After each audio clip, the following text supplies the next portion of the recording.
Kerajaan akan memperkenalkan allowance pasca cuti bersalin sebagai langkah progresif bagi menyokong penyertaan wanita dalam tenaga buruh serta mengurangkan tekanan yang dihadapi ibu selepas melahirkan anak.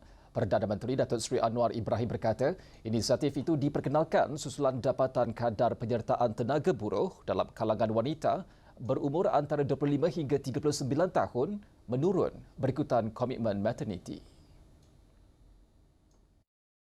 Ini akan melibatkan pindaan kepada Akta Sistem Insurans Pekerjaan 2017. Faedah ini dicadangkan kepada kadar 80% daripada gaji anggapan bulanan orang berinsurans wanita yang akan dibayar secara one-off. Ini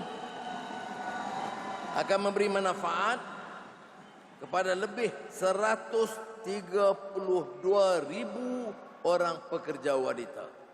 Perdana Menteri yang juga Menteri Kewangan berkata, faedah allowance yang ditetapkan pada kadar 80% daripada gaji anggapan bulanan bagi pekerja wanita yang diinsyuranskan dan akan dibayar secara sekali beri.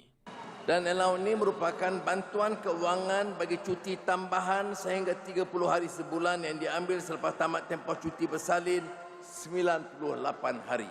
Inisiatif ini dijangka memberi manfaat kepada lebih 132,000 pekerja wanita serta mengurangkan kecenderungan golongan ibu meninggalkan pekerjaan.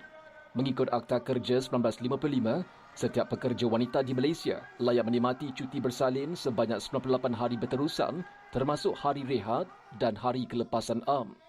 Pekerja wanita turut layak mendapatkan allowance bersalin sekiranya bekerja sekurang-kurangnya 90 hari dalam tempoh 9 bulan sebelum bersalin dan bekerja sekurang-kurangnya sehari dalam tempoh 4 bulan sebelum bersalin.